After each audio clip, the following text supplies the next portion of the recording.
आपने थिएटर बहुत किया है और आप अभी भी थिएटर कर रहे हैं। हाँ जी। हम वहाँ पे थिएटर की बात कर रहे थे। जब टीवी एकदम पीक पे आया पिछले 15 साल पहले, थिएटर धीरे धीरे धीरे डाउन होता गया और हमको समझ आ गया, क्योंकि थिएटर से राइटर्स जो थिएटर लिखते थे वो राइटर्स टीवी लिखने लग गए, बहुत सारे एक्टर्स टीवी में आने लग गए, बहुत सारे एक्टर्स डायरेक्टर्स टीवी भी करने लग गए, और क्योंकि टीवी एक अच्छा खासा पैसा देने वाला मीडियम था। अब हम देख रहे हैं कि अब ओटीटी आया है तो टीवी कहीं ना कहीं हम कम देखते हैं, डेली सोप थोड़े से कम आते हैं। ऐसे दौर में थिएटर वापस से जिंदा हुआ है पिछले 3-4 साल से, कोविड के बाद आई थिंक। बिल्कुल और फिर लाइव शोज, चाहे वो दलजीत का हो, एनरिके का हो, इंटरनेशनल स्टार का हो, विज खलीफा का हो, या हमारा महाराष्ट्र का कोई प्ले हो, हाँ, हर जगह audience also for that matter. हाँ, समय रैना ने हजारों टिकट बेची दिल्ली में, बहुत सारे शोज होते हैं। आपने क्या पहले नहीं किया था या पहले छोड़ दिया था या आप ज्वाइन किया? नहीं, इनफैक्ट मैंने जब काम शुरू किया तब थिएटर इतना किया नहीं था और एक्सपीरियंस था थोड़ा बहुत, बट ऐसे फुल फ्लेज कभी नहीं किया था। जैसे मैंने कहा कि तब थोड़ी पैसों की तंगी थी, तो जो काम मिलता गया मैं करती गई। जब मैंने 2006 में पहली मराठी फिल्म की, तब मुझे रामू जी के ऑफिस से भी फ़ोन आया था 3 फिल्मों के लिए कॉन्ट्रैक्ट की, फूक की और फूक 2 की। एहसास चन्ना का I think she played my daughter, तब मैं 21-22 साल की थी। एहसास was like literally a kid that point of time. हाँ, मतलब हाँ, सब बिल्कुल। तो 3 फिल्मों के लिए तो मैं मतलब मुझे याद ही नहीं, ये आया मैंने ये भी पकड़ लिया, वो आया वो भी पकड़ लिया। इट वाज जस्ट लाइक 50 से ज्यादा पिक्चरें कर देना भाई, कोई उतनी तो बड़े स्टारों ने थिएटर में रहने का वहाँ एक बहुत सुंदर सा शब्द है मराठी में, मूर्ण। मतलब वो होता है ना कि जब आप जमीन में कोई बीज लगाते हो तो वो जमीन में रहना चाहिए ना कुछ टाइम के लिए। तो वो टाइम नहीं मिला मुझे थिएटर में रहने का, क्योंकि मैं बहुत इधर उधर काम कर रही थी, सर्वाइवल हो रहा था। लेकिन अब जब मैंने थिएटर एक्सपीरियंस कर लिया है as a producer, as an actor, मुझे ऐसे लगता है कि थिएटर जैसा मतलब लिबरेटिंग कुछ भी नहीं है। It is fantastic. और आप किसी भी उम्र में करो, अगर आपको लग रहा है कि आप 70 की उम्र में थिएटर कर सकते हो, आप करो, आपको बहुत ही कमाल का एक्सपीरियंस आएगा। मतलब मुझे ऐसा लगता है थिएटर इज समथिंग दैट एक तो बहुत कम लोगों को लेके आप ये कर सकते हो। पैसे इन्वेस्ट अगर आप करना चाहते हो तो वो भी कम है, बट उसके रिटर्न्स आपको मॉनिटरी, आपको एज एन आर्टिस्ट इतने ज्यादा है ना कि मतलब आप इमेजिन ही नहीं कर सकते हर्ष भाई। और हम अभी तक सुनने वाले भी और बहुत सारे लोग ये मानते हैं कि थिएटर में हमेशा से पैसा कम है और कम ही रहेगा। नहीं, ऐसा नहीं है ऐसा बिल्कुल नहीं है, ऐसा बिल्कुल नहीं है। ऑफ कोर्स आप जब स्टार्ट करते हो तो बात अलग है। हाँ, वो तो स्टार्ट आप जब करते हो तो इंडस्ट्री, जैसे क्या होता है ना, अभी एक इंडस्ट्री में दिमाग है कि भाई प्रोड्यूसर फिल्म बनाएगा तो करोड़ों कमाएगा, ये परसेप्शन है। कमाते नहीं है। 5 करोड़ की पिक्चर बना के 5.25 करोड़ रुपए लेके निकला, में ना कहते भी अगर आप बहुत अच्छा प्रोड्यूस कर रहे हो, अगर आप प्रोड्यूस भी कर रहे हो, एक्ट भी कर रहे हो, तो आप आराम से 20-25 लाख रुपए कुछ महीने का अच्छे से कमा सकते हो। हाँ, और कितनी अच्छी बात है, क्योंकि यहाँ पर तो एक जो किक है वो अपने आप में बहुत बड़ी है। जब आपको ऑडियंस की तालियां मिलती है, वो एक खुशी है, अलग है, कॉन्फिडेंस अलग है। Live audience is something else. Bharti ji में होता है कि कोई आपका बॉय नहीं, कोई कुछ नहीं, आपको अपना सामान खुद अपनी एंट्री पे रखना है और आपको एग्जिट करके क्या सामान पकड़ना है वो भी आपको ही पता होना चाहिए। सब अपना अपना प्रॉप कर रहे होते हैं, सब अपना कर रहे होते हैं और बहुत ही अच्छा माहौल होता है। क्योंकि मैंने पंजाब में थिएटर किया है ना, तो आज वो समझ आता है कि एक मतलब कैसे बात करनी कैमरा के सामने, वरना हम लाउड हो जाते थे। आज भी मुझे याद है ना ऐसे पर वो थिएटर अभी बहुत सटल हो गया है। और अभी मैंने पृथ्वी में 1-2 प्ले देखे ना भाई, मैं तो इमेजिन किया कि मैं भी प्ले कर रही हूँ। तो मैंने किसी का देखा था solo play, 1 act play, solo play था, है ना, वो अकेले बोल रहे, म्यूजिक ये वो चल रहा, मतलब लोग पागल हो गए यार, मजा आ गया वो। और वो जो है ना, वो जो एक लाइव ऑडियंस का, और ऑडियंस को भी एक लाइव परफॉर्मेंस देखने का जो फितूर है ना भाई, वो जिंदगी में कभी कम नहीं होगा, मुझे नहीं लगता। Because it's a human to human connection.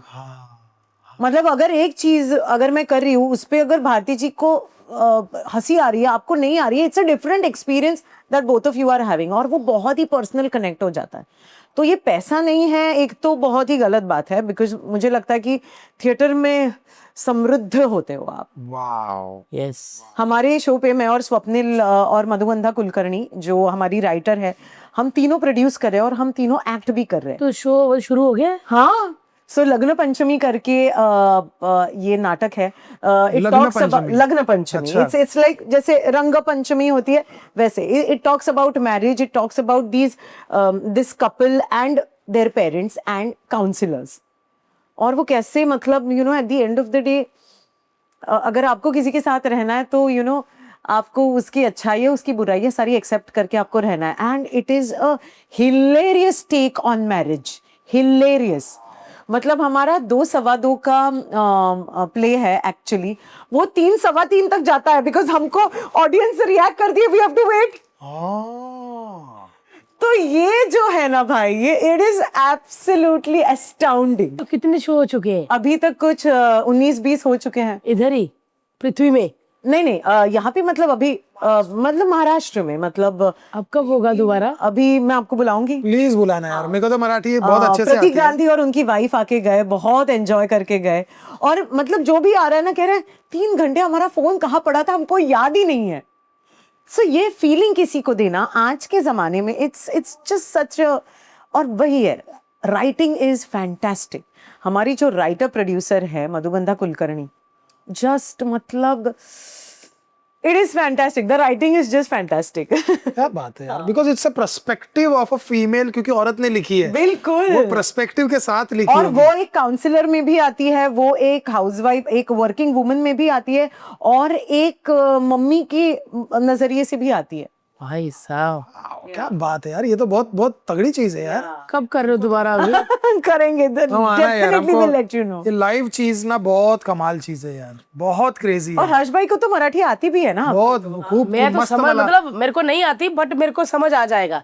होता ना कि आपको समझ आ जाता है, कभी कभी कोई इंग्लिश समझ नहीं आती लेकिन इंग्लिश फिल्म लगाओ, तेरे को गुजराती आपको समझ आती है ना, तो Same उसके है। आसपास की है So, Marathi. Gujarati and Marathi are so similar actually. दोनों एक तो बहुत ही मीठी लैंग्वेजेस है। है। हाँ, तो दोनों ही आसपास बैठे तो फिर बोल भी नहीं सकते, इधर मराठी इधर गुजराती। पण शिकायला पाहिजे मराठी तुम्हाला, हाँ, शिकायला पाहिजे। करू छू। चला, करूँ छू। बट हमको अभी मराठी एक्टर्स के पॉडकास्ट करने हैं यार। बिल्कुल, मैं आपको सच्ची बात बताऊं तो आपको भरत जाधव सर का भरत करना सर के चाहिए। हमारा अमिता को बुलाने का मेन मकसद यही है, उसका चलो करना ही था, उससे लिस्ट लेनी थी एक लिस्ट और नंबर। अमिता एक कोऑर्डिनेटर भी है, आम्हाला हे आर्टिस्ट हवं है। नहीं, but I think Bharat sir has done so much of work. मैं आपको क्या बताऊं, मतलब मैंने अपनी फिल्म करियर की शुरुआत उनके साथ की थी, बट मैं आपको बताऊं उनके जैसा आर्टिस्ट नहीं है और उनके जैसा इंसान नहीं है। इतना मतलब स्टेज पे इतना मंजा हुआ कलाकार है, बट इतना हम्बल है, इतना humble. My God, you have to just meet him to know him. It's as simple as that. Legendary actor है ये, जिनकी बात कर रही है ना, वो लेजेंडरी एक्टर है, मतलब वो लेजेंड है। उनकी फिल्में बचपन से लेकर आज तक आप देखोगे, कभी वो नेगेटिव करेंगे, वो फनी करेंगे। वो वाली कौन सी फिल्म थी, एक तो दांत वाली थी, बकुळा नामदेव घोटाळे, एक और थी जिसपे ये बनी, शिक्षणाचा आईचा घो। शिक्षणाचा आईचा घो, यस। और सही रे सही नाम का उनका एक नाटक, मतलब वो आदमी एक मोमेंट पे 7 कैरेक्टर्स है, 7 कैरेक्टर्स प्ले कर रहे हैं वो। आई थिंक मतलब मैंने जिंदगी के मतलब करियर के बहुत शुरुआत में वो प्ले देखा था। 7 characters he is playing on stage. It is a treat to watch, it is a treat to watch. उसका बहुत बार रीमेक हुआ है, हाँ, लेकिन रीमेक किसी को याद नहीं जो उन्होंने किया है, वो उन्होंने किया। सिर्फ जादूगरी कर सकता है। अभी आई डोंट नो, अभी वो अलग करते हैं कुछ, या अभी तो आई डोंट थिंक मेरे को तो कुछ बिल्कुल। और एक पॉइंट पे ना, बिकॉज वो अलग अलग, वो आप देखते हो कि एक पॉइंट पे वही आदमी कर रहा है, मतलब पीठ है, of course it's a different human being, but ऐसा लगता है कि वो इतना आपको मेस्मराइज कर देता है ना कि ऐसा लगता है ये 7 भरत जाधव है क्या?